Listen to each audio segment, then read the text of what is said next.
Everybody in the audience, now listen to me carefully, is being given a special package, and I don't want you to open it. Does everybody have a box? Yes! All right. Inside one of these boxes is a key. Do not open it yet. All right, open your boxes. Open your boxes. 1, 2, 3. You get a car! You get a car! You get a car! You get a car! You get a car! You get a car! You get a car! You get a car! I hear your buddy's not here to protect you anymore. I'm talking to you, fat ass.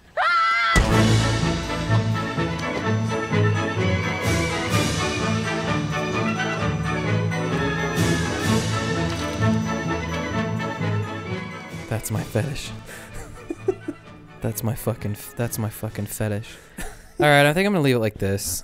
God, this is like we've been experimenting too much with our setup, Kyle. It's true. We took a week off to get this going. We didn't. Let's correct that. And all we did was turn the overhead light on.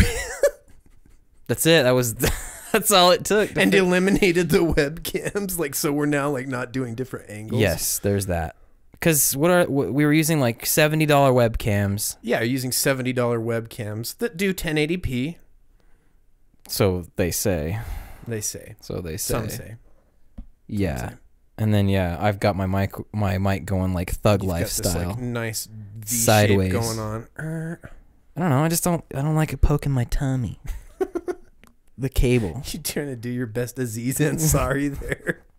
You've been watching Parks and Rec. Dude, he's like the funniest part of that show. Do you know who I find insufferable? That the first time around I was like, you know what I mean? Like I kind of ignored it or whatever because you're kind of like I watched Parks and Rec right after I watched The Office, so you kind of accept that certain characters are just like this is how they're going to be. Yeah, they're uncomfortable. But then like, if you've left it and kind of come back around, like if you've watched like that Netflix show, that Love show, right? Oh yeah, I think they're a little bit more. They're not like one-note characters. Oh, yeah. Anyway, dude, the April Ludgate character is fucking insufferable. As attractive as she is, she is just like the one thing. They don't give her a lot of space. Yeah, I hate everything. I'm a psycho. Blah, blah, blah. It's like, it's just, oh, dude, it gets so tiring. Like the other ones, like their act is, yeah, I mean, they got like their spectrum, but yeah. her range is just very narrow. Like they didn't give her a lot to work with, you know? She voices one of the characters on Legend of Korra. Does she sound the same way? She's like, I fucking hate you, Korra. Well, her character is actually just straight up dark, and she does fucking hate you, Korra. But it's pretty much the same. It's the same character translated to a cartoon. Yeah. I don't know. But yeah, the Ancisa, sorry guys, he is funny. He is funny. He's a funny one. All right, so we're back though. We're back. And none of this is contextually relevant to anybody who listens to the show. No, it's not contextually relevant at all. To who listens. It's only the YouTube thing. So, I also have a correction that we have to make up front too. Oh God! Because I told everybody last week that we would do the review. Oh. And then we got to like early part of the week, and we're like, shit, they're still spoiling some of the stuff that we probably need to be able to review. Well, yeah, the spoiler's done. Now, as we record now. Yeah. And when this comes out, the spoiler's done. But to kind of like put things into frame for how it is for us, we try to get our editing done by the end of Thursday. Yeah. And this entire audio visual debacle got resolved on a Wednesday. Yeah. So if we were to take on a set review, there's a lot of cards that need to be displayed throughout a YouTube video. I wouldn't sleep for the next 24 hours. Which would put, yeah, because I'm on the podcast side of things, just the audio, and Kyle's on the video side of things. So it would be an enormous amount of work for him to get it crushed in. So I think to compensate, I think I'm just going to do a pretty deep analysis of the cards that come out and come out with something a little bit more comprehensive than we've been doing. Yeah, I think so. And I think we'll be situated for it. You're just going to have to pay for it on your side of the business by going over every card, even ones that are not relevant to there's just a point at which you're just like reading through cards like you're reading through like Leviticus out of the Bible, just like, I don't have any purpose in reading this to you other than I just want you to have or worse, we do an episode where it's called Cards That Aren't Good for Commander, and we go really deep into why. well, it's a 1/1 for 1, and it's just not great for us. And let me just explain why. And so you're this like, card is like this one and this so one, much and this useless one and work. this one and this one. So what we're gonna do is, well, I feel like it's just gonna be me this time to kind of. It's a topic that you have. I'll have some things to chip in, but you're kind of you're the pilot here. We're gonna talk about politics. We're gonna talk about politics. So this is a topic that I'm not gonna say avoiding, but I wanted to make sure I could formulate my ideas about it and Into make sure 280 characters. And to make sure I could tweet it. It needs to fit into 180 characters. Is it 200 and whatever now? Let's see. I think it used to be 140 and they doubled it. Oh, what a great thing for everybody. Double the narcissism, dude. Double the narcissism. Anyway, I wanted to make sure that I could, and I might not be there. I just think that I want to kind of hit the iron while it's hot about this kind of thing, because of the kind of cards that we're seeing come out of our Commander product, and then mostly the Commander product. It seems like the Commander product tries to press the politics button harder than, because it's keeping in mind there's more than one player. Where if you've got a standard release, there's no politics. Right. There are cards that are good for Commander that are released in standard product. Yes. Like Cyclonic Rift came out of the original... Return to Ravnica. Sorry, the original Return to Ravnica. The original Return to Ravnica. Yes. But it's not a political card. Yeah. So that's kind of why I wanted to hit it now rather than earlier, because I think this is kind of something that we would have done earlier in our little podcast adventure. Sure. But at the time, it was just kind of like we're an Amonkhet. There's just cards coming out that are they're either good, they're bad. Right. There's not things like Xantia hitting the floor. Right. So my question, I'm curious. Never mind. I'll back off. You had a thought you were about to spit out. What's your question? Now you've engaged my curiosity. Well, I was just curious, like, how would you define politics in Magic the Gathering? I feel like I'm not gonna. I'll say what I'm not gonna do when I'm going over this. I'm not gonna give you the Sun Tzu quotes, and I'm not gonna do the, this is from Machiavelli's The Prince. I feel like we have to kind of contextualize what we're talking about when we talk about politics. Yeah. In a game of Commander, it's not Game of Thrones, sure, which everyone has plot armor. Either they have deliberate weaknesses, or they make mistakes on purpose to advance the plot, or they're immune to consequence because sure, they need to advance the plot. It's not like that. It's not like international politics where you've got all these moving levers of sovereignties leveraging whatever they can against other sovereignties. And sure. It's not like that. It is a game of Magic, and you're actually fairly limited on what you can and can't accomplish in a political setting. Way. So to me, to kind of frame what I believe politics to be, like if I was to say, okay, at the highest altitude, I think politics is when you're engaging in actions that interact with your opponent, mm-hmm, where you just can't take them out of the game. If you can take them out of the game, there's no discussion. Yeah, there is no politics. You can just remove them from the game. If you're not doing that, you're just, I guess, being some kind of weird sadist and trying to roll or stretch this game out, I guess. Which, fine. There are people but that's not that's not politics. That's just you having a good time and being a sadist. Yeah, it's time for people to put the lotion in the basket. Yeah, in that case. Yeah, if you're like dragging somebody out a game out just to keep it going, like that's fine. I'm not gonna. I've done it. But if you're, does that make sense? Like, am I trying to make sense? Like, or am I making sense? Like, I can't kill this opponent. I can't just remove them from the game. So I have to engage in actions that either leverage what I do and have, or take advantage of what they have. So, like, if we're looking at, like, international politics, like the Cold War, what was hanging over that was that both of these parties have the capacity to kill each other. Yes. But the problem is that, like, once one's launched it, the other can. And that was the only leverage. Right. That is utter, what is it, mutually assured destruction. Right. So in that case, there's...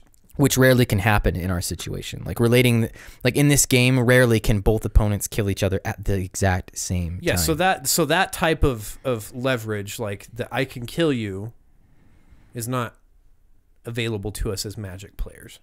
It is, but not for two people. Sure. Like the way the phases work, unless you both of us have fully loaded Comet Storms and enough mana to shoot them, the way they resolve and how that's going to work, it can't. Your idea about two powers that can leverage each other because they both can destroy each other at the same time, almost within a certainty, that actually doesn't come off. Well, and it doesn't really manifest itself. I have yet to see it. I think having we had a lot of experience in our early Commander days with 3-player games, right? And I think 3-player games illustrate this quite perfectly, right? They do. Where if you have the capacity to kill somebody and it's not leveraged, I guess, appropriately, or you done appropriately, like usually the two powers that battle it out die and the other person just goes in and sweeps it up. Yeah. So hopefully I can cross that whole thing, like what you have to leverage and how to do it. Okay. So this kind of leads into my whole thing. Like the word here is leverage. Yes. In my experience, when it comes to politicking in Commander, I found the best success when interacting in, or again, taking actions that did involve destroying the other player or me just achieving my win condition, was when I was able to leverage something from that player. So what's an example of this? Well, you have to figure out what they value, right? So what does your opponent value? Well, they value the same. It's easy to figure out because they value the same things you do. They value their life total because when it runs out, they are unable to play anymore. They value the permanence that they control because they either facilitate their deck's functionality, so something like Phyrexian Arena, Soul Ring, things that make the deck operate smoother, and it's an asset to their future turn, right? Or their permanents advance their strategy or leave them in a better board position. Okay. So something that advances their strategy would be like, okay, their Paradox Engine. Yes. That is a valuable permanent to them because it advances their. I mean, that's a kind of an extreme example. Yeah, because I mean, it's objectively good and everybody knows. It's objectively good and everybody knows. There's not like weird situations where you could leave it be and not fall too far behind. So I don't know. I'm trying to keep away from how to play Commander because I feel like it's a very intuitive skill. It's not a sense. I mean, you're kind of having to use the senses and your intuition about things. Yes. In the setting of Commander, where. And I guess that's true for 1v1, but it kind of, the variables just start getting way out of range for your ability to predict what's going to happen next. So all you really can do is create advantage where you can leverage it on somebody. Yeah. So one way to kind of talk about your idea is I have the capacity to engage in player destruction. I can use that as leverage. Right. So you're asking me like, why wouldn't you just kill him? Like why bother leveraging? Right. Well, that's because of the other observers. It's not a 1v1 thing. You see time and time again a lot of people fall into this pit hole of wasting their card advantage and wasting their combat steps on one person. Right. While the other two are sitting by and laughing. So this is kind of a multipolar balance of power here. Yeah, that's why when you see like a counter war happen, like you cast a spell, I counter you, you counter my counter. Yeah, because my ego is getting tied up. We both lose in that transaction, and the other two players observing have just won. Yeah, they've watched maybe 3 or 4 different cards that would have been answers to their absolute answers when it comes to counter magic, which I'll have to talk about that later, about how to train a blue player, because you actually have to train them to your political behavior, because they have a slight edge when it comes to counter magic, because counter magic is an absolute answer to all problems. Right. You know. But yeah, you're right. Same thing with damage. If I have a Voltron-esque commander, I have a limited amount of combat steps between me and me ending the game. Yes. And you can figure out, we've talked about that already, like putting people on the clock. That actually can be used as leverage. But you do have a finite number of combat steps that if they are successful, they remove players from the game, and when you finally get to the last one, you've completed your mission, and now you're the one who's climbed to the top of the ladder of chaos, right? And you've won. Right. So to kind of go back again, like, why would you use your Voltron commander to leverage an opponent? It's either because, one, you can't kill them immediately. Yeah. And I mean in one hit. Or two, somebody else, or they have a permanent, or somebody else has a permanent that will get in your way later. And that you need this person in play to help you deal with it. Right. So you're kind of blackmailing them into it. So I'll give you kind of like an example. And this is my favorite one, and I'm sorry, but I have to use you as an example. Okay. So a while back, we had a game where I was playing Shu Yun. And my configuration for Shu Yun isn't really what you find a lot of the time out there. And I'm not saying that because I'm trying to be a hipster. It's probably not as efficient as some of the other builds, but it's one that's the direction I decided to take, and we have an episode about it. I use very low end enchantments. Yeah. To increase his power. So there's a problem with that. It's more predictable what his damage output is. Sure. What makes Shu Yun so threatening is that when he attacks, it is not readily evident how much damage the defending player is going to take. But enchantments you have to cast pre-combat. Right. So he kind of he's been given kind of the reputation of being the one-punch man, which is absolutely true. Oh, yeah. Well earned. You absolutely can achieve it with a round of a couple cards, and you've taken somebody from no commander damage to all commander damage, and they're out. Yes. So I didn't decide to take that route because I wanted to try to invest longer term. It was a less aggressive portfolio, right? To use investment term. So I'm looking like, the way mine looks is that it's more obvious to the opponent how much damage I can do.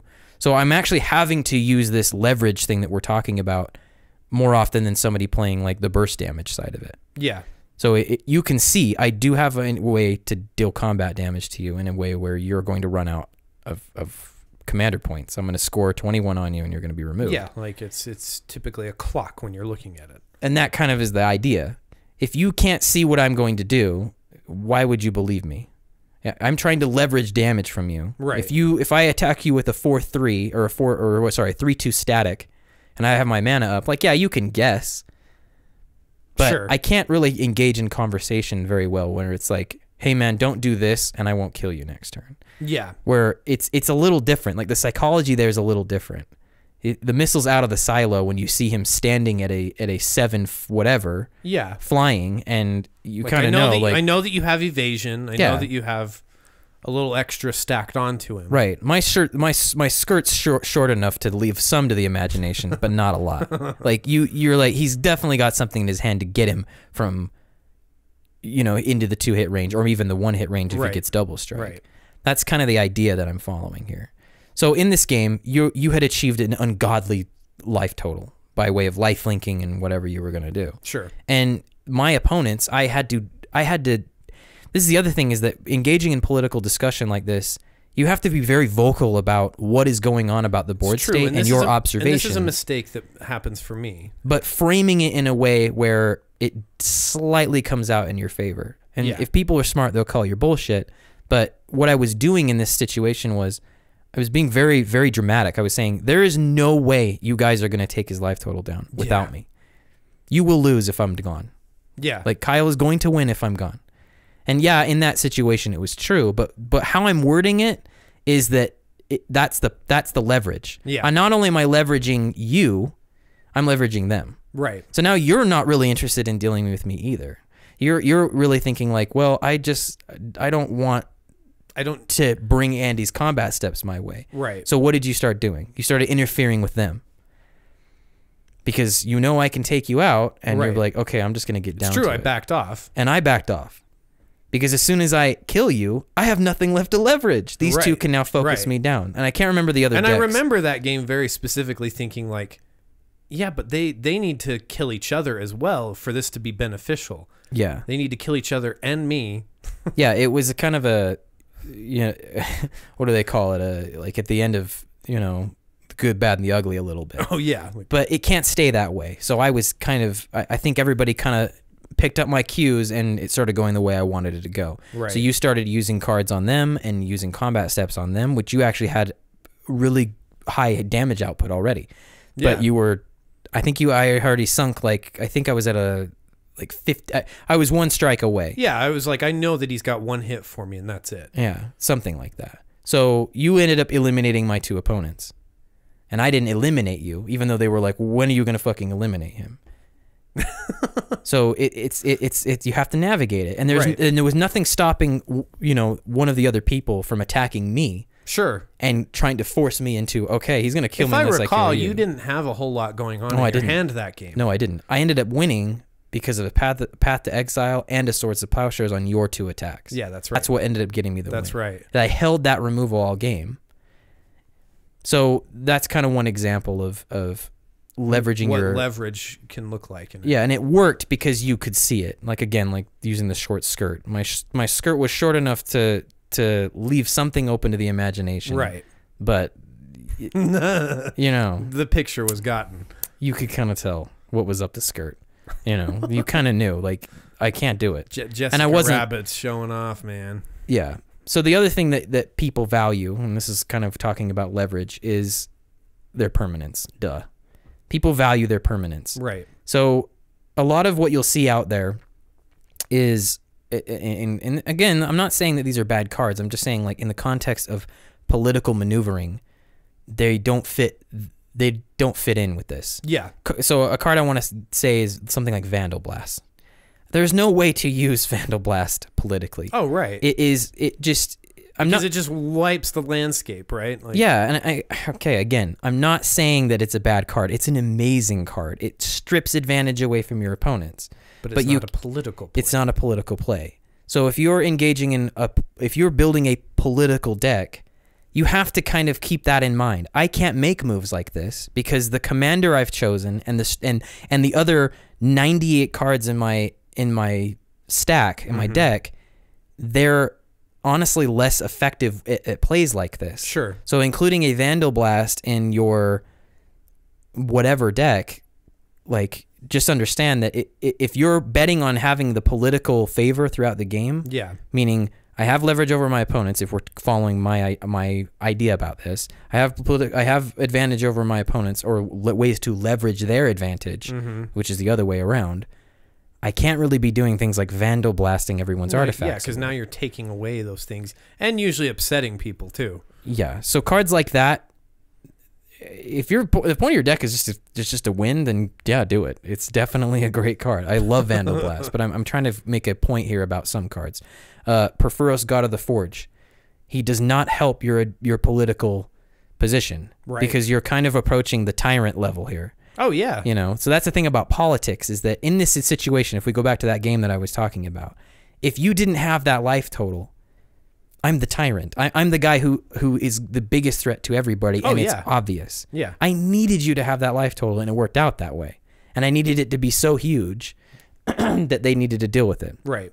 Or needed to expect me to deal with it. Their decks weren't situated in a way that they could produce more damage than I was going to gain life. Yeah, I can't remember the other 2 decks, but they didn't interact with your life total. I think one was like a Golgari deck, and the other one was like a Simic deck. Like, they didn't really interact with your life total in a meaningful way, especially when you were like approaching 200 life or something crazy. Yeah. So, where was I going with this? Well, so you're talking about, like, cards that that kind of pull away from that strategy. Yeah. I'm not saying that they won't be included in a political deck, because sometimes you just have to deal with stuff. But these cards may preclude you from being able to participate in the political forum. Right. You are producing nuclear arms with the Perforos on the battlefield. Nobody's interested in having peace talks. Yeah, you can't create leverage with these cards. Right. You can't say with Perforos, I'm going to stop resolving my creatures to deal 2 damage to everybody. Yeah, that seems likely. That's not an agreement that you can make with one guy, because that's usually how it has to be. You can't make agreements with all 3. Sure. That's what cards like Propaganda do. It's a subtle, hey, don't attack me, pillow fort. Right. You know, it's not a political card. It's an objectively weaker move on their part to not advance their board state and attack you and get a combat in a couple times, depending on their damage potential. So yeah, there's cards that I want to call, like, they're Tyrant cards. They're not set up to leverage anything, and they Yeah, can't ever. There's no way to sell it to them either. Right. Because in my example, like I was selling damage. I had a lot of damage. I could do more damage than a Perforos can in a way more threatening than he ever could too. Sure. But I had a way to spin it. I had a way to leverage it. Well, yeah, because you yourself probably didn't have the capacity with the way the state of the game was in your hand to take care of everybody. No, there's no way. So you had to leverage There was in no order way. to get. I needed people to die. I didn't have enough. I knew I didn't. As soon as you were gone, I wasn't going to get those other 2 or 3 combat phases. I need to take out player C and player D. Yeah. So Perforos, Suture Priest. Oh yeah. So anything that deals 1 damage to anybody or any amount of damage so to like anyone, a blood artist would you're just fall into asking that for kind it. of It draws an unreasonable amount of hate when you include cards like this. Again, if that's your strategy, then do it. But if your strategy is to, so like if you've got a Marquisa deck, don't be looking to, hey, I can use Impact Tremors and ping everybody for 1 every time I get an assassin. Yeah, I don't know. I don't know how you're going to spin that if your deck is to. That's hard to. Yeah. Wayward Servant is another one. Whenever another zombie enters the battlefield under your control, each opponent loses 1 life and you gain 1 life. Well, this is even worse, where it causes a swing in your life total.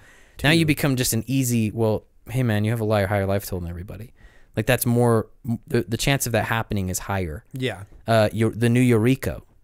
She burns everyone. Everyone is they know that line of text. It's unpredictable. Like they may not know, because we've had some games where people are at low life totals and they're just praying it's a low CMC card that's off the top. Yeah. And then there's more obvious ones where you're going to be like, well, duh.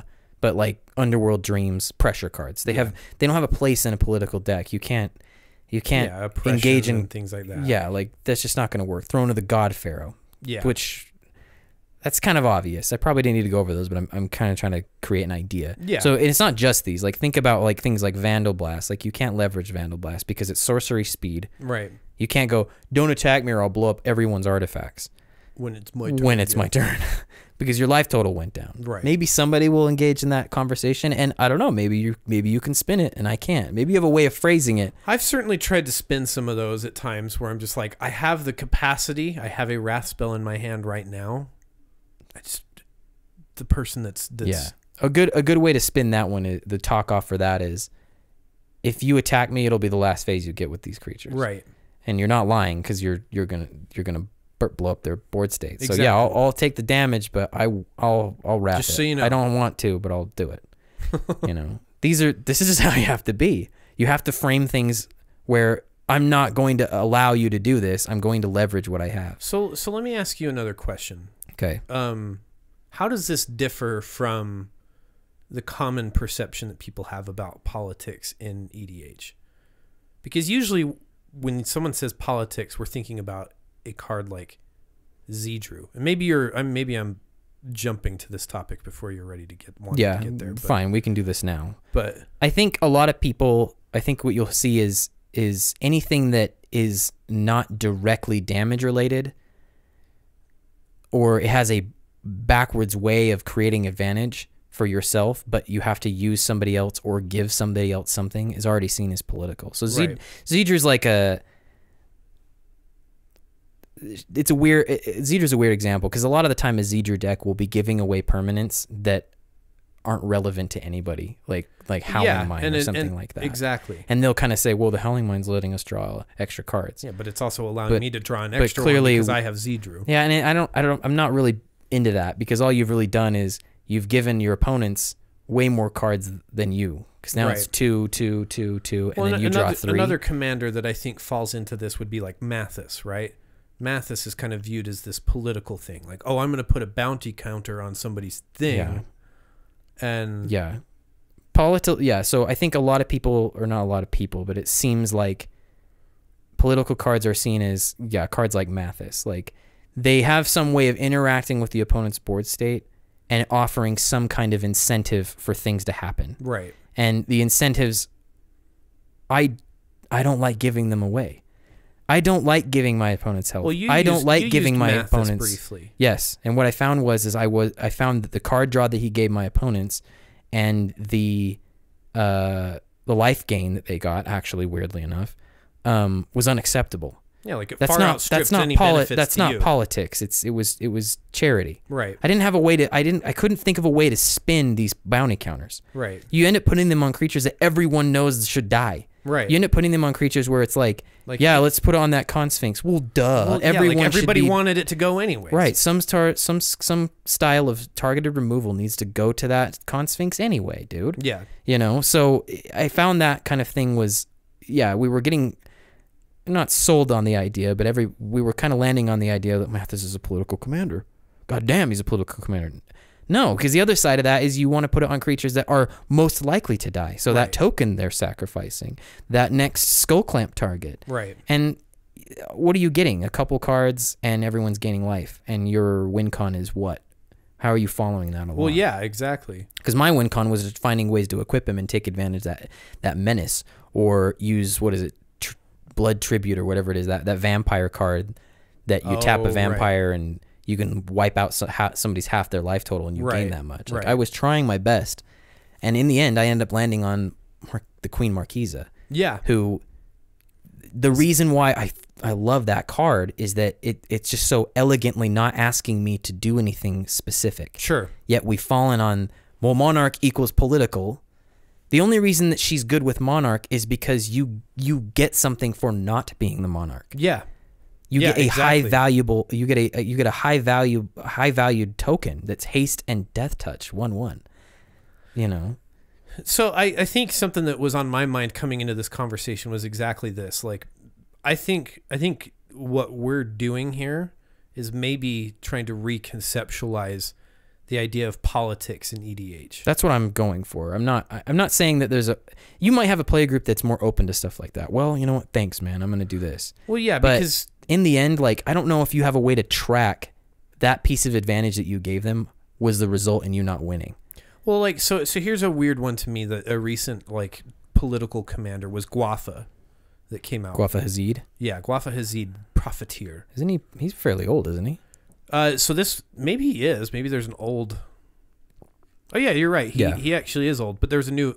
That's my bad. They've reprinted him. They reprinted him in Battle Bond. Yeah, that's I guess that's where I was getting that in my head. But Guafa, like, he pay Azorius, tap, put a bribery counter on something. His controller draws a card, and then when it has they can't attack. That a creature can't attack now, but you're giving them cards. And you're taking one away. Like, the way I would try, again, you're going to hear the word spin it, because that's kind of how you have to do it. The way I would, if I was behind the Guafa Hazid deck, you'd have to leave it up. You'd have to leave that mana up. And say, before you go into combat, what are your intentions with Galta? Right. You know, something like that. I'll give you a card, but he's never attacking again, or whatever. Sure. Even though that's far from the truth, you have to phrase things like that. You have to be hyperbolic about your effect on the game. So I think one that, let's just talk about Xantcha for a second. Okay. So this is as a refresher. Xantcha Sleeper Agent, 1 a black and a red for a legendary creature minion. As Xantcha enters the battlefield, as Xantcha Sleeper Agent enters the battlefield, an opponent of your choice gains control of it. Yeah. Xantcha attacks each combat if able, and can't attack its owner or planeswalkers its owner's controls. It's a 5/5, and then it has an activated ability of, you can pay 3, Xantcha's controller loses 2 life, and you draw a card. Any player may activate this ability. So I think right away we're thinking, well, it's a political card. You give this huge card to somebody else, and they should just thank you for it. And it must attack. They can go attack. But here's really what's going on. Everyone is annoyed that this card is on the board. Yeah, it's a 5/5 on turn 3. I've given it to you. It's out early. In a phase of the game where people are more interested in developing their mana and card draw engines than creatures that can block it. Yeah. You must attack with it. That's the other thing. Right. Every turn, and you can't attack me. So these 2 other people are annoyed. I've created a 5/5. It's as if I might as well control it. Oh yeah, you might as well. You must attack every turn, so they're going to have to deal with this 5/5 swing in their way. You're annoyed because your opponents, me and these 2 other guys, or his and hers or whoever, can activate the ability to ping you for 2 and gain card advantage over you. Yeah, so there's 3 Or people that gain have card reasons draw to over dislike this card being on the battlefield. So who's looking like I'm now the problem. And there's nothing stopping you from going, hey man, use a removal card on this thing and I won't attack you later. You can make a deal off of it. Right. So now it's back in my zone and I have to figure out another way to get it out. So now they're using your piece to leverage each other. Yeah. So to me, I feel like the best place for Xantia is in a deck that is wholly designed to cause discord and be ready for what comes with that. And that means you need cards like mana barbs and pressure cards where you're just causing problems. And the color profile supports this. It does. Very well. Yeah. You know, you've got Erebus, Painful Quandary. Like you've got make them discard cards so they have to use the ability to get their card advantage. You've got Sire of Insanity out. I don't know, guys, unless you want your card, if you have no way to get cards out.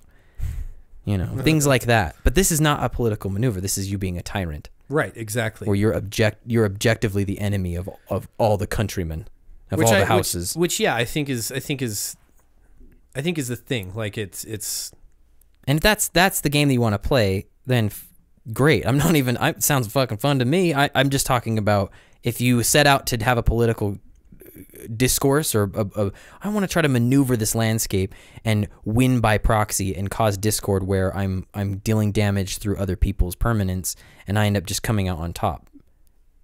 Xantia ain't your boo for that. No. It's not going to happen. Right, exactly. So yeah, I feel like she kind of falls into it. Cards like Cruel Entertainment is another one that they just put out. You know, so Cruel Entertainment's 6 and a black. So it's a lot of mana for you to commit to. So 7 mana.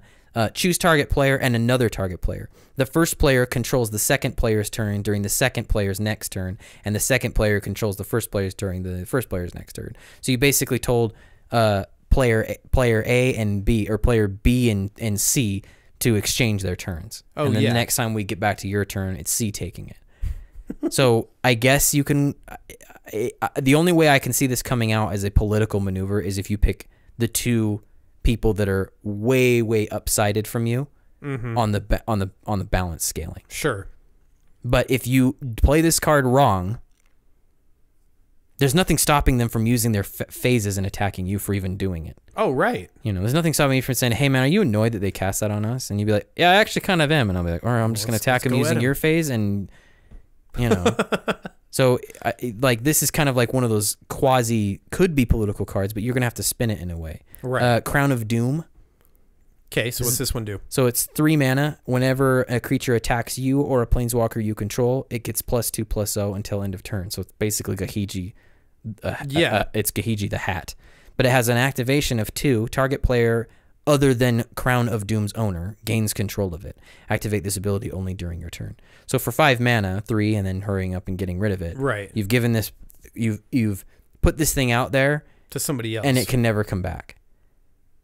And I don't see this working out for you. Well, right. I don't see it working out for you. I think like what does it do for you in the end of when it finally goes? Let's say they've been like, you know what, thanks for that extra damage, and they've used it to its eventuality, and now it's down to you and this person that controls the crown. They still have their combat step that's just regular damage. Like the game's already well programmed to deal damage through creatures. Right. That extra +2 wasn't really doing a lot. Right. What could have happened on the way there is everyone could just get annoyed that this card's out there because now they're taking an extra 10, 15, or you know what I mean? Yeah. They're taking a lot more damage and just because this thing's there and somebody's taking advantage of it. I don't know how to spin that. Hey, you have the crown, man, use it. Yeah, use it. There's no way to leverage this. So kind of going back to what I'm saying, like my political philosophy is always about leveraging what I can over my opponent if I have to do this. Yes. If I can't engage in player destruction where I can just wipe them out, or I'm not piloting a deck where it has very efficient answers to a lot of problems should they arise, like Vandal Blast or you know, like just stuff like that doesn't I'm not talking about it. I'm just taking your advantage away. We have nothing to talk about. Right. My deck's going to handle itself and it's going to win. I'm just trying to slow you guys down with the Vandal Blast.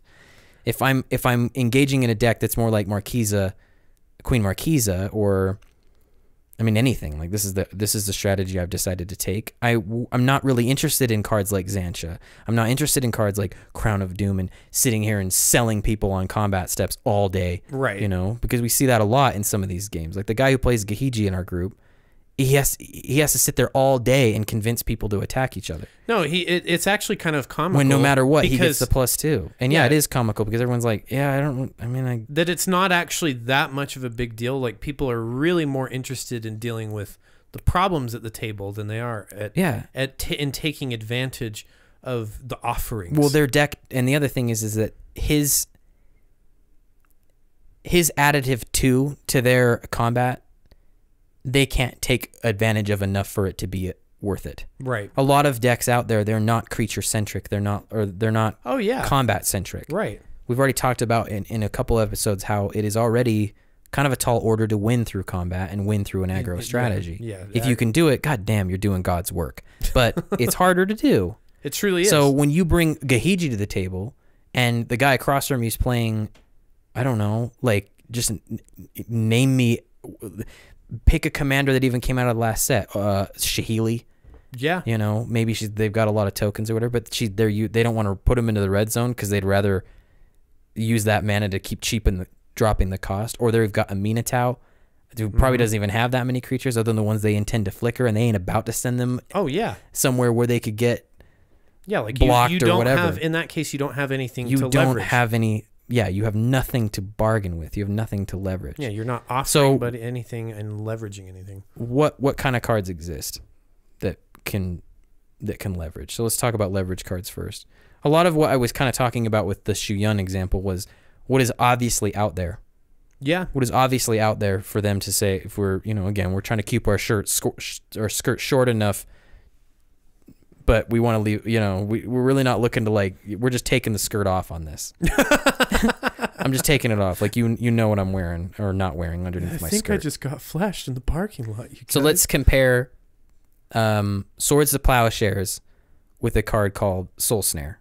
Soul Snare. So it's 1 mana for an enchantment. You can pay 1, sacrifice Soul Snare, exile target creature that's attacking you or a planeswalker you control. Yeah. So I've passed over this card a bunch of times. Passed it over, just like, whatever, this is stupid. I'll just use the Swords to Plowshares. Sure. Or just anything. Because the element of surprise can also be beneficial, but... Yeah, I'll contextualize that in a minute, but what we're talking about here is, why would I want this card over a Swords to Plowshares? Because I want to take advantage of the damage potential of that creature. Right. It's not that I don't want it to exist. I want it actually to sink its teeth into my other opponent's life totals. And I think that may be a fair point to, like, understand that there's very few decks that are built to beat 3 other players by itself. Let's get that saddle out and ride that Galta until we can't ride it any longer. Right. That's what Soul Snare gives us. Right. You can have a Swords of Plowshares in your hand, and because you're not going to reveal your hand to them, you're not allowed to. You can lie, but sure. Here, there's none of that is necessary. You put it down and you say, if you attack me, it's gonna get rezoned. Now, a Galta player probably won't give a shit that much, but they'd rather get it into somebody else, and that gives you time to formulate a plan to deal with it later, or give you time to draw more cards, or advance your board state, whatever it is. Yeah. But the other thing is that I just keep track of how much damage didn't go your way because the opponent considered attacking you with their big, valuable attacking creature. Because the creatures that attack are valuable because they attack. Right. No one has Galta in their deck because he's a damn good blocker. Does that make sense? This is out there. You can be like, okay, 12 didn't go my way. Like 14 didn't go, or 24 didn't go my way. Exactly. Like, you're able to kind of watch, like, all right, I can blame it on Soul Snare. Now, yeah, this thing does have its disadvantages. If they gain hexproof, this thing is useless, and you can't leverage it in time when they move to equip because this thing basically needs to be done on an attacking creature. Right. Yeah, you're gonna fall through. I'm not saying, hey, take your Soul Snare out or take your Swords of Plowshares out of your political deck. Do not. This is the way you put what you're trying to do with this card is I'm putting in my deck to create damage on other opponents. Yes. By leveraging the damage off of another creature. Yeah. Not, oh yeah, this is just a better political version of of Swords of Plowshares, or this is a better political card than like Path to Exile. a kind of like a few more pieces example that we had recently was I was playing Regna and Krav a few weekends ago, and I had mana up, and I had creatures available to sack, and I think I had Butcher of Malakir out as well. That'll work too. That made it so that everybody was like, okay, Kyle has the capacity at any moment. So you could even take that situation to make a step all further. of us sack stuff off. You could take that step. You can take that even a step further. It's risky, but you could say attack, or I'm going to make him sack. Yeah, you could. Be like, Andy, attack him, or we're all. So we're all specifically, going what down. ended up you happening, you come out on the top of that exchange anyway. Yeah. And I might be like, it doesn't matter. I have to do it because he comes out on top anyway. I'm going to have to follow it. Because they're tokens, you'll easily replace them. Oh, yeah, exactly. The deck is It's achieving, designed to. Yeah, it's achieving its design right by replacing the tokens as they come in. Yeah, because I think Cam was getting some armor out that was going to make it so he didn't have to sack. And so I was like, whoa, whoa, whoa, whoa. Don't equip it, because I'm going to make you I'm sack. going to make you Unless sack. you have an instant speed way of equipping this thing, I'm not going to have it. Yeah, and even still, it's inactivated. He had to treat with me on that. There, that's leverage. That's not even using cards as examples. Yeah, like, it was just, but like to go with your principle of like, there's something on the board. That's why this is that's hard. obvious that people can see. Yeah, dude. And I'm making that conversation. Yeah, dude, look at what I have. And I don't want to be a dick, but this is something you've kind of fallen into recently. Your way of doing things up until now was, I'm going to do something nice and hope they understand what my implication is. Oh, no, you're... do not imply anything. You know, they can't refuse because of the implication. Be very clear about what you can and can't do when you're engaging in these kind of actions. You're exactly right. Because there's only so long you can ride this. That person who's not attacking me because I have the Soul Snare out, they're not happy about that. I'm dictating their actions. I am dictating their combat steps. They have to do it if they're a smart player and if they understand their own deck. Yeah, so an example of the other side that you're talking about is I've been playing Vivictus a decent amount the last month or two, and I'm oftentimes nice to people with Vivictus. Yeah, you'll attack and make them blow up a token that they have when they've got some really valuable creature right next to it. Yeah, because I'm like, I know that I'm able to make people sack a lot of permanents over the course of a game, and sometimes I need other people to do things. And I'm trying to, like you said, I'm trying to give the implication. Yeah. I didn't get rid of your good juicy shit. Please don't fuck with me. Right, you're just hoping they catch what you're putting, or pick up what you're putting down. Yeah, and that's not always the case. No. And you shouldn't be like that. You should take ownership of the consequences, right, and take ownership of the benefits of what they. Yeah, I mean, it's trying, and I think this gets back to what you were talking about a little bit ago. Like, Vivictus is kind of like a Perforos, right? There's no politics with Vivictus. I'm going to make you sack shit. Yeah. Regardless of what happens, and I'm going to make you sack things. Right, and every time you decide to forego a permanent that you want removed, it's that 1/4 of the game or one of your combat steps that wasn't advancing what the deck was intended to do. Yeah. Like some decks you just can't you can't engage in politics with. Right. Like, I think that's something that I've learned, and I'm kind of glad we're having this discussion. Yeah, because you just can't do it. Vivictus is not one. And don't get pissed off like when you try, because sometimes. So yeah, I'm gonna list off some cards that I feel like fit into this category of they're obviously there to leverage your position, or at least leverage your opponent's care about their creatures. Okay. But what you were saying, that whole example about Krav and Regna, and that's why this is hard to teach, is because it's very climate based. The climate on that, or the situation in that, you have to be example observant and makes aware. sense, but I don't really know how to like teach it out of context. But here's some cards that I think fall into it. So attrition. Okay. Right? 1 a black and a black. You can pay black, sacrifice a creature, destroy target non-black creature. This is a card that's very good for leveraging, especially when you have something like Grave Pact effects online. Yes. You can destroy one creature, and then they have to sack the other one. Yeah. And then everyone has to sack. So it's a little bit on the Tyrant side of things, but at least you don't have to activate it. You can say, hey man, I'm not going to do it, don't do this, or I'm not going to do it unless you do this. And it's also but believable because you can still advance your board state. Like the example you brought up earlier, like it's not like a Perforos player is not going to cast other creatures. In this case, you're still going to advance your board state, but you don't have to activate Yeah, that's why activated abilities are so fucking amazing in this format. Yeah. Aura of Silence is also kind of like in the neighborhood of the same thing. It's 1 a white and a white. Artifact and enchantment spells your opponents cast cost 2 more to cast. Okay. So that's not really something you can spin. It's just bad for everybody but you. There's no way to package that up. Sure. But the last part is that you can keep it going by leveraging, saying, well, sacrifice Aura of Silence, destroy target artifact or enchantment. So they've already spent more to get something out, and you have the capacity to just get rid of it. So I have a really good example with this card specifically. We had a person come play with us that was playing I think it was Edgar Markov. And her board state was developing in such a way where I wasn't able to keep up with the amount of damage that she could sink into me. Right. And then what really keyed this off was... she cast Shared Animosity, yeah, right? so Shared Animosity came down. So Shared Animosity is very, very good for tribal strategies. It puts the damage to Through just the roof. obscene amounts. So I was playing Zur at the time, and this is a fucking shitty example because it's got Zur in it. Yeah. But rather than trying to advance anything further, as far as what I was, because my Zur configuration, I've mentioned it in a couple episodes, it ain't your. Yeah, it's not the Zur you're gonna find at the set. Slide. It's an Astral Slide. Is a little different. Yeah, it's not the one you'll find at Walmart. Like it's you can find mine maybe in April or between April and November at the Urban Outfitters. That's the only place you're gonna find it. So I tutored up Aura of Silence, and I said, if you attack me with these creatures, I'm going to blow up your Shared Animosity, knowing that there probably isn't anything else in her entire deck that will give her the amount of damage the thing's going to do. Right. At least not to that scale. Not to that scale, and not to that asymmetry. Like I don't know if there was a call. What is it? The banners. Yeah. Yeah.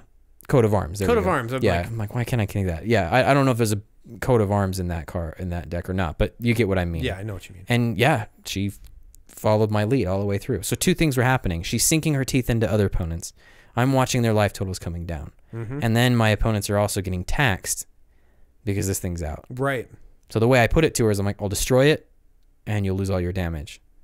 And then I can't remember what happened. She had made some other plays, and I was able to tutor up responses with that. Sure. So weirdly, Zur can be a pretty good political deck if you pick cards like this. Yeah. Because you can respond. Because you can set up all of the necessary sanctions required. Yeah, I mean, any deck, like any deck that can respond to every little thing from any card out of your deck it can lend itself to any strategy. But sure. That's how that kind of went. So it was kind of double-edged. She wasn't able to attack me, and she's running out of options. And then, we got down to a 1v1 situation, and she just could not fucking do it anymore. By then, I had way too many pillow forts set up. Yeah. I think I had my whole, I think that was the one game that I managed to get the Solemnity Aura of Silence thing going on, where she was just auto-countered from then on. And I remember her thinking, you played me. It's like, no, I played Commander. I just played Commander. That's how you have to do it. It was a learning moment for her. Yeah, because it's she how it goes. experienced getting leveraged. Yeah, the leverage. She went back to the drawing board, and she was like, I don't like that. And you didn't you didn't just sit there and go, but what can you do? Right. She keeps attacking you, and you're running out of time to take my leverage off of her. Right. You're just like, she keeps attacking you, I don't know. Yeah. It's a fine line to... It's good. Seal of Cleansing, same thing. It's 1 and a white, sacrifice Seal of Cleansing, destroy target artifact or enchantment. Yeah. If you really want to keep that whatever, then here it is. They have... They know... They're not going to mess with you if they know they could lose it any second. Oh, yeah. It's not, surprise, here's a... Return to Dust at instant speed, and you didn't know anything. It's out there. It's obvious what you're gonna do. Seal of the Primordium is the green version of that one, and then Seal of Doom, 2 and a black, sacrifice Seal of Doom, destroy target non-black creature. It can't be regenerated. That one's kind of limiting because it doesn't target, anything. But then Dispeller's Capsule. Oh, that's a good one. Executioner's Capsule. There's a lot of green creatures that the Caustic Caterpillar, where you can just up and drop it to blow up a permanent. These things can lend to help you leverage by themselves. What's that Golgari one that you can pay X and It's an enchantment. Pernicious Deed. Pernicious Deed. That one's a hard one to do because everybody stands to lose. But yeah, Sure. people will tiptoe around you for a while. Mm-hmm. And then the thing again to keep in mind is the way you can train yourself to value these type of effects is just keep track of how much damage ain't going your way, because you know this was leveraged against your opponent, and you're like, God damn, this card is doing a lot of damage. Right. Right. Right. The other one is kind of exploiting people's cards. So, and I honestly like these cards just fall into it really well. It's the vow cycle. They just do. Oh, they're really They good. are actually well designed political cards out of the product. Yeah, they really are. Because they remove them from even dealing with you, and you can proxy damage, which is amazing. So vow wild. So one thing about the vows. You want the vows you want to go for are the ones that grant creatures some kind of evasion that make them more difficult for the guy you're trying to damage by proxy to deal with. So vow of flight is 2 and a blue. Enchanted creature gets +2/+2 and has flying and can't attack you or a planeswalker you control. Yeah. It's a great card. It is. Vow of malice does It's a menace, right? menace, and then vow of wildness is kind of jacked up. It gives them +3/+3. It gets +3 instead of +2. And then it gives them trample. So yeah, it's really good with another green player. It fits right in. Oh yeah. Key to the City is another one because you can advertise it. It's true. It's not like at the last second something gains unblockable. So it's 2 mana, discard a card. Up to 1 target creature can't be blocked this turn. Whenever Key to the City becomes untapped, you may pay 2 if you do draw a card. So you can get that card You've used back. that recently to help other players. And the way I frame it is I'll discard a card, and it's one I don't want to discard, But to I give want you to unblockable. attack. But you'll get through, and you'll get your damage. You have to spin shit. Yeah. You have to spin it. You can't just expect somebody to be like, hey, will you give me unblockable with that Key to the City? Maybe they will if they're, I don't know, a peasant. But you can offer them help, or at least make it so, hey, I've got a fog bank. There's no point, but I can give you an unchecked block if you go this way. This isn't really leverage. It's more just exploiting their damage capability, and they can always just tell you fuck off and attack you anyway. But it's leveraged with the intent of exploitation, right? Right. And then Duelist Heritage, because of the language on the card, you can figure out when you're going to give them double strike. It doesn't need to be happening as soon as they declare their attacker and who their target is for that attack. You can not give them double strike. So it's 2 and a white. Whenever 1 or more creatures attack, you may have target attacking creature gain double strike until end of turn. So this one declares to another opponent. Yeah, this one does a lot of dark work. A lot of dark work for me. I'm pretty sure you've won games because of that card specifically. Yeah. Where they keep attacking, and I'm like, this one's more on the side of I can double your flavor for this kind of thing. Yeah. Like you're offering a lot of a huge damage increase in a lot of cases. Well, now sometimes they'll just take advantage. Galta, but now you can help somebody one shot with a Galta, right? Yeah, we keep bringing up Galta, but that's kind of the thing. I mean, it's hard to ignore a big ass dinosaur, dude. It is. So yeah, that's kind of the message here with this whole politics thing. Two last things. Okay. And they're kind of a little bit interrelated. Blue players. So if you're not playing blue, so this is kind of might just be coming from my observations of playing Marquesa, the Queen Marquesa, because I'm not in blue, and it's difficult to leverage a blue player's counter magic because you can't kind of get them to counter stuff that's a threat. You can kind of like advertise how much of a threat it is to everybody, like, oh, they're gonna resolve this or whatever. But unless it might be, the thing is that that's not really a political maneuver. It's just something that they should counter because it's good for everybody. Right. Something that's good for you is them countering something that is a direct threat to you and probably only you. Yeah, something because like, really, like if a savvy blue player is only going to counter things that directly impact them. Yeah. If their deck isn't Talrand Mother May I or Baral Chief of Confustration, they should be only countering stuff that either facilitates a win for their opponent or denies their ability to win or something. Like, yeah, we've gone over that too. It's hard to kind of get involved in that with them because they have absolute removal and counter magic. Yeah. So white players, like getting people to use removal on each other, that's kind of hard hard to do, unless you have something out, like something like Seal of the Primordium. Exactly. You know, unless you're being a really heavy-handed, like, high mac and saying, like, counter the next spell, because you don't know if it's in their hand or not. Like, there's no way to know. And then, yeah, there's no way to stop them from countering you. Like, once it's out, like, it's out. There's no way to back that up. So you can kind of train them, though. You know, you have to talk to the blue player more, especially if they've got control magic, about what you're intending to do. And that usually means making yourself look weaker than you actually are.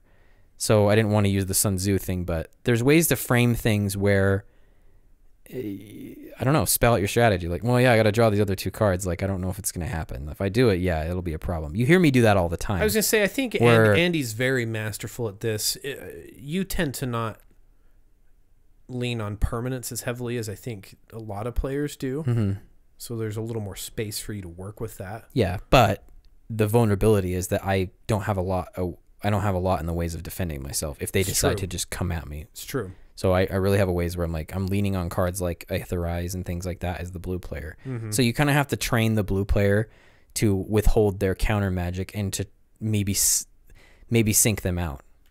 You know, this is kind of a 1v1 strategy a little bit, but to get them to drain their counter magic on something that wasn't exactly what you wanted to advance, and then advance it after that. Sure. Or spell out what this interaction means for their opponents.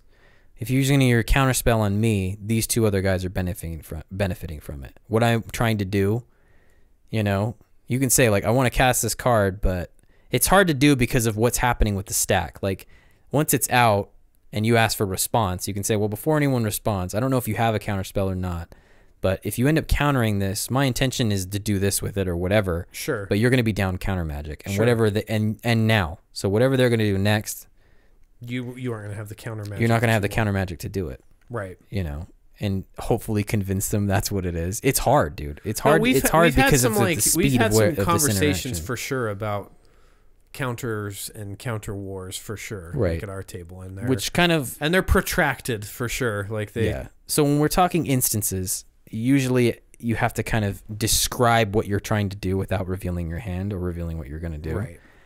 And this kind of leads me to my last bit about this. Bluffing. Bluffing is a very powerful tool in the arsenal of a Machiavellian politician like ourselves, right? But it comes with a cost. If you are bluffing all the time and you get caught, you won't be able to do it anymore. Yeah, there is no bluffing anymore. There is no bluffing anymore. So a lot of the things that I'll do is I'll describe things like, if you attack me with this creature, it won't make it. Like, don't do it. Yeah, I say things like that where I'm not saying exactly what I'm going to do, but I won't let it. I won't let it happen. Right. Right. Or I'll say things like, I won't be happy.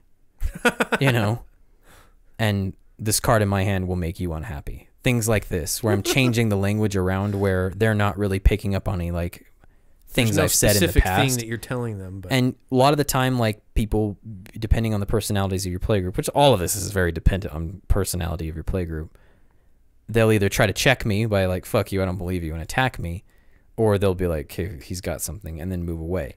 Because they value their permanent and they value their win condition. Think about the value of those permanents, because if they lose them now, they didn't have plans on losing them now. Or even stuff like, don't equip the boots, I won't let you do it. Right. Just leave it out. The implication of what you're doing. And you have to be very clear, or not very clear, but it's got to be pretty obvious what you're telling them. So I'm not saying don't ever bluff. I'm just saying, how do I say this? Don't ever get caught bluffing. Like that's the ideal scenario. So once you get caught bluffing, it's going to be hard to do it ever again. One of the few bluffs that I'll ever do is I'll just hold up 7 mana when I'm playing blue. Yeah, just hold up 7 mana. I'll just hold up 7 mana. I'm not saying anything. People at our table are observant enough. Or you'll say, I got 7 mana up. And I've done that when I've drawn into Cyclonic Rifts, but there has been occasions where I did not have it. Oh, yeah. And I had 7 mana up, and people were going other directions because they did not want to see it. I know there was an instance or two where the game, I had 7 mana up. God, I hate that card. And somebody was I love it, though. Attacking, and I didn't have it in my hand, and, you know, there was a difference. They were just kind of checking to see if they were going to win the game right Yeah. then, and they won the game because they didn't have it. But Right. I was bluffing. Yeah, they might forget that, but I'm just saying, like, if you get caught bluffing too often, all of these things that we've kind of talked about, like, they're, you know, and they kind of interlink a little bit. Like, Sure. I'm serious when I say I'll blow this up. I'm serious when I say if you attack this creature, I'm not going to allow it.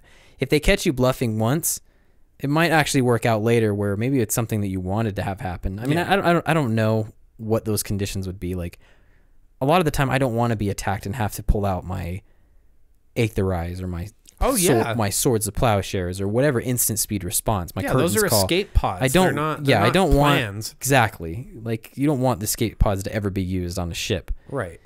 Like, I don't want to be using them. I can't see a situation where I'm wanting to be attacked, so I can just remove it at instant speed. Oh yeah. Unless it was a card that specifically said that, like that weird sniping cat thing. I can't think of a lot of reasons why I'd do Right. that. But maybe there are some where you want them to come your way so you can get some kind of trigger. And there's plenty of, like, when you're attacked triggers that exist. I don't know if any of them are valuable enough to want it to happen. Sure. So, well, yeah, there's some white stuff, like target creature attacking you deals damage to whatever, like things like that. Yeah.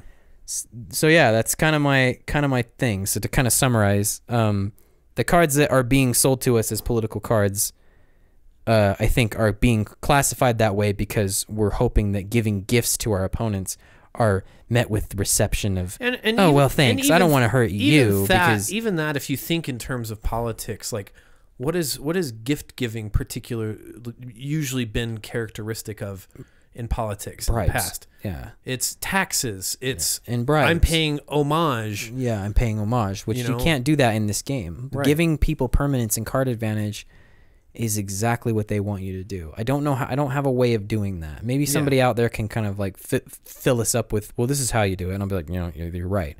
But in my experience, I've seen Zedru players trying to donate stuff away as if it was a favor. You know, I don't know. The one that, like, what's that? What is it? The humble defector, tap 2, draw 2. Oh yeah. That one's one you can do because you can Sure. say, who is not going to fuck with me? I'll give you the 2 cards. That's But things that's that, a lot of cards. yeah, because then they'll be like, I won't fuck with you. Let me do it. That's a political play. Sure. The Acroan Horse, that's not a political card. No. You give one guy an annoying blocker that doesn't really do a lot. That they'll kill at the first opportunity. And then they'll kill it or sacrifice it when or block with it. Yeah. It's not even that it can't block. It doesn't have the language on the card that says, oh, it cannot block soldiers. Yeah. It just pisses them off. And then on top of that, you're giving everyone else, yourself included, I guess, but you're giving them sack fodder. You're giving them creatures to contribute to their attack. You're giving them skull clamp targets. Like, there's a lot of stuff that you're giving them just by that card. Oh, it's just too much. Yeah. It's too much. It's not a political. I've never seen an Acroan Horse be a beneficial play. Yeah, I'm not super into the Acroan Horse. Maybe nobody is. I'm just using this example. Sure. Cards like Xancha. That's another one. Xancha's just like There's got to or Mathis. They're yeah. two opposite things. Like Mathis is like, okay, let's what a pointless interaction this is. Why do I need to spell out to you why the Con Sphinx needs to get removed, or you know, why do I need to be putting a bounty counter on that? it? And the thing is that it doesn't conjure up removal. No. Anyways, like because like if they have the removal in their hands, they're not going to use something that needs to be removed, they'll use it. But if they don't have removal and there's a bounty counter on something, they're not going to be scrambling to find it. They can't. They're not going to be looking for removal. And then just to get your bounty. you using your own. So like you using your own removal, even if it's something like simple and recursive, like I don't know, an attrition or something like that, where you can keep like an attrition and a skeletal or a reassembling skeleton, which is kind of a far-fetched thing to put in a Mathis deck. But even if it's something where the cost requirement for you to remove this creature isn't very high. So to me, like using a Curtain's Call to just get the bounty counter trigger is insane to me.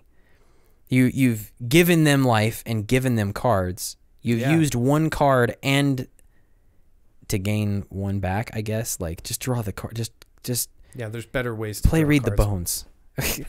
Play Read the Bones. Yeah. You know, or play, I don't know, any number of gain life draw cards. Like maybe you should be looking at Azorius or something. Like just if that's your thing, there's more efficient ways to do it.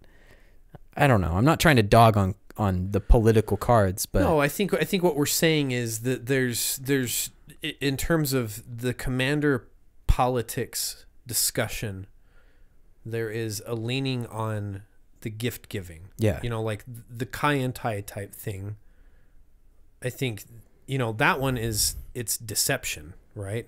yeah, There's gift giving there, but the person that's playing Kai-en-Tai is getting it's a scam. more. Yeah, the whole Kai-en-Tai thing is Kai-no Centurio. Yeah. It's a total scam. Yeah. They're pulling way ahead. Yeah, like You know, they're doing 2 lands a turn, 2 cards. and I think so. I think that, to me, I guess that kind of a card sort of pokes a hole in the idea of these other gift giving politics commanders, where, you know, like the other ones aren't really pitching your resource advantage for and it can backfire. Like, and it can backfire. And so I've ridden out games where I didn't have card draw set up, that I was kind of relying on the Kai-en-Tai player to give me that. And he was still ahead. Yeah.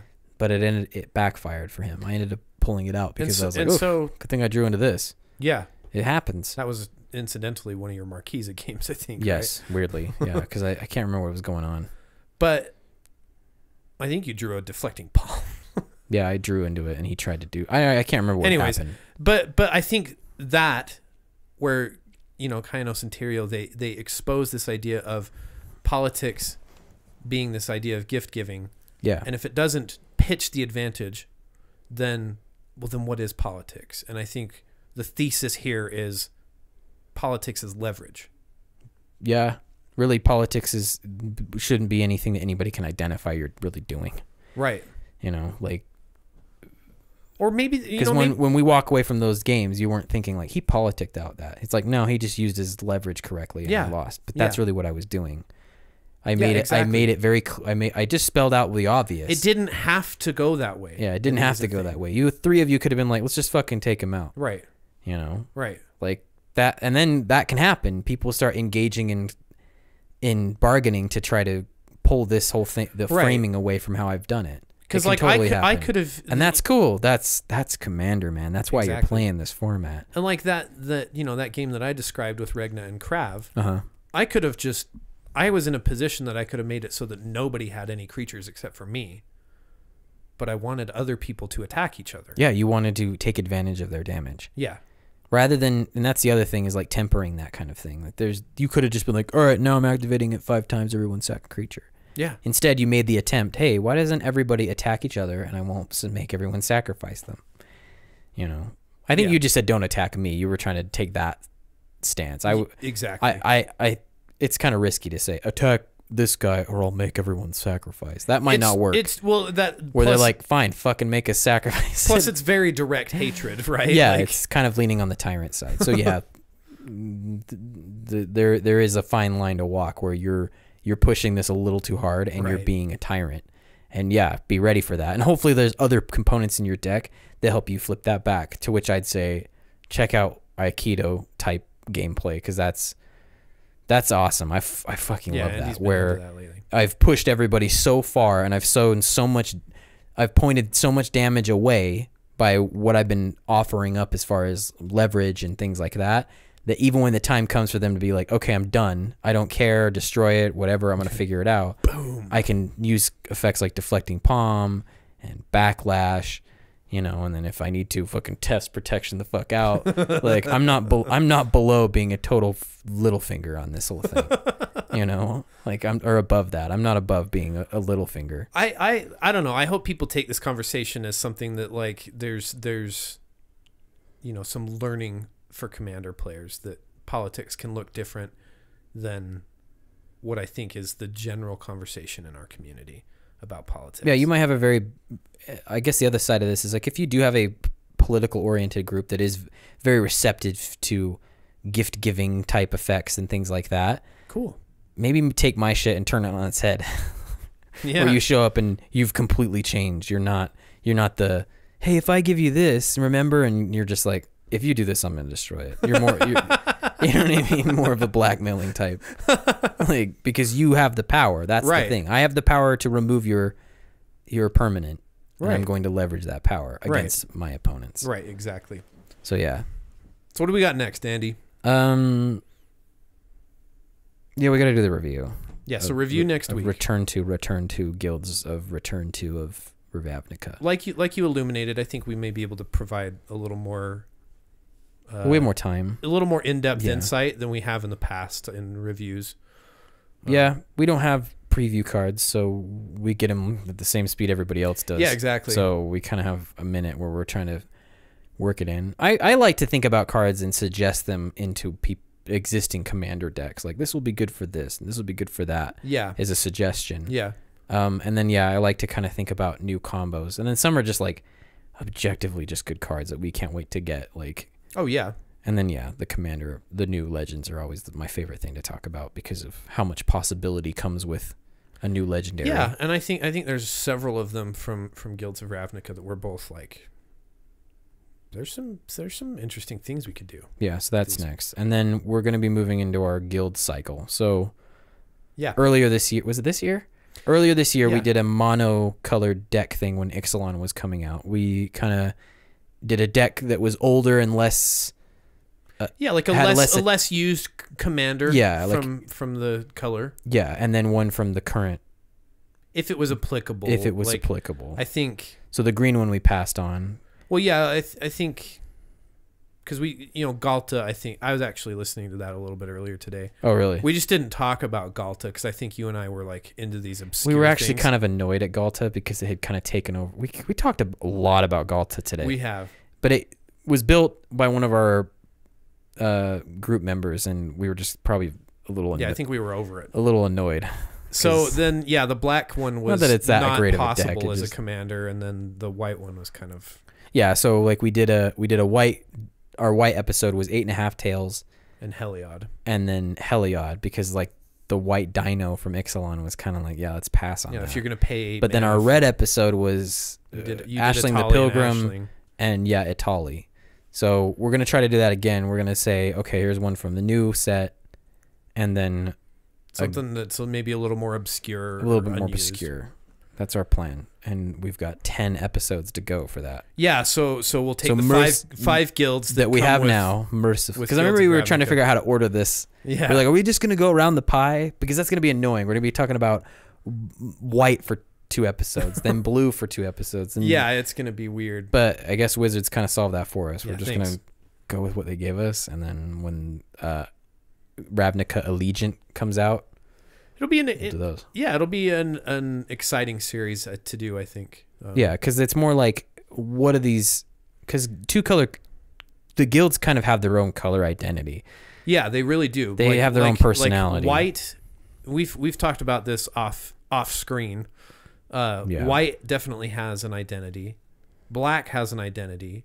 You put the two of them together with Black, White, and Orzhov, and it's not like it's not like a combine the two identities. It's really a whole new identity. Yeah, it's Orzhov. Yeah, because you would expect white to have life gain, but it doesn't have any life gain. It has nothing to do with the life gain. It has nothing to output with it. Right. And then you have black, who has some life gain and has a few ways to output with it, but it just doesn't have the, so when you bring Orzhov together, you definitely get a clear profile of a button that the developers are pressing over and over and over again. And this new set has kind of shaken up some of these color combinations a little bit as far as what we expected them to do or what they were doing leading up to this. Yeah. A little bit. A little bit, but there's definitely an homage. Yeah, they're definitely sticking to the program for some of these. So, exciting stuff coming up. It's always exciting, dude. It's fucking Magic the Goddamn Gathering, bro. Point taken.